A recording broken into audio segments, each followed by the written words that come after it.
In studio, so that must mean it's time for Media Watch. And James, you're going to start us off with media reaction today to François Hollande's primetime television appearance last night. It was his mid-term speaking to the people. Absolutely. He spoke to 4 regular French people and then he was grilled by a couple of journalists. It's a sort of an annual, well, not an annual, but it's a feature of the midway point through the presidency. Nicolas Sarkozy did a similar thing 2.5 years into his mandate. 7.9 million people tuned in to the show, which was broadcast on the TF1 network, which is quite a good score. Certainly, I think it was some 30% of people watching TV in France were looking at Nicolas Sarkozy, were looking at François Hollande's interview. However, Claire, 78% of them polled today by Le Parisien, amongst others, said that they were not convinced by François Hollande's appearance. That mirrors essentially what Le Monde is saying. The evening paper, in its Friday edition, said that Hollande is threatened really by paralysis midway through his mandate. He made no great announcements about measures that are going to be taken in the next 2.5 years, apart from saying taxes will be frozen and what measures have been decided will be carried through, and I stand by them.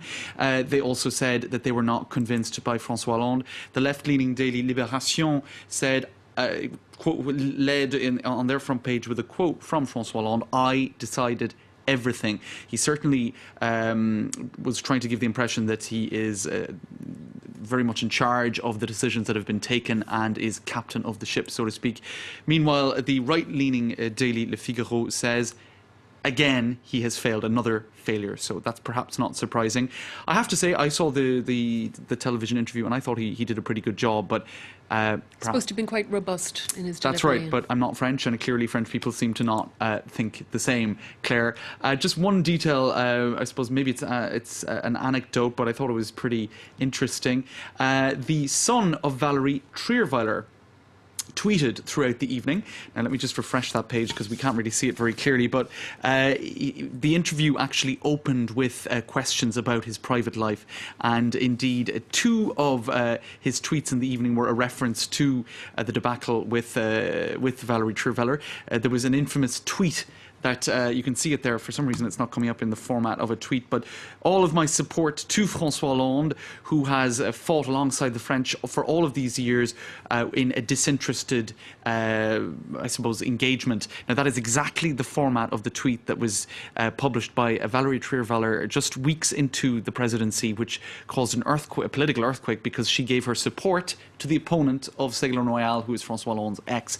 And he tweeted again later in the evening, another reason to perhaps remove smartphone technology from rebellious teenagers during important moments such as this. He said, well, what can I say now to François Hollande? Merci pour ce moment. Thank you for this moment. That is the title of the tell-all book by Valérie Trierweiler that came out earlier this year. Oh dear, it's all quite bitter, isn't it? It is indeed.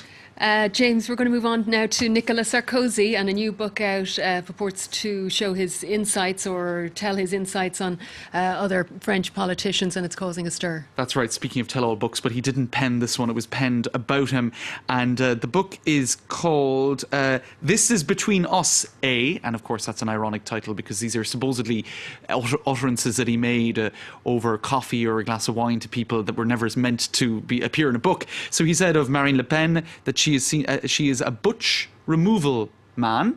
Very nice. François Hollande is a badly dressed chip eater, and he called his own UMP party all idiots. And the whole array of people were targeted by his acerbic tongue. He said of Valérie Trierweiler that he had negative remarks about her as well. We take it this is all alleged, is it? Or it's all alleged, but a lot of people who he allegedly made these remarks about seem to think that they're true. For example, Xavier Bertrand, who was the former head of the UMP party while Nicolas Sarkozy was president, he said, I believe that he said all of what he said. He called Xavier Bertrand a cheap insurance broker or something along those lines. Sarkozy does he like anyone except himself, said Xavier Bertrand in response to the book, which was published on Wednesday. This was in an interview this morning. So certainly it has set tongues wagging, Claire. Who knows, he mightn't even like himself. He might like himself.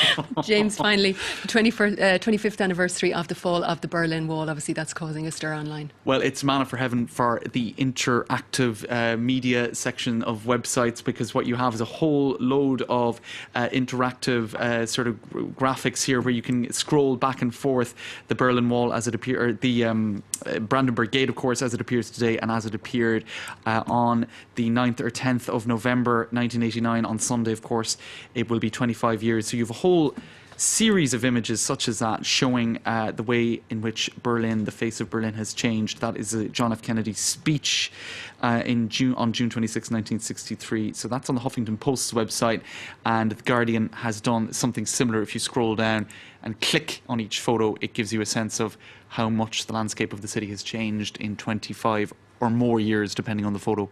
Claire. It will indeed be interesting to revisit that this weekend. James Greedon, thank you very much. Thanks, for Media Watch. Time now for Focus, and it takes us to Burkina Faso.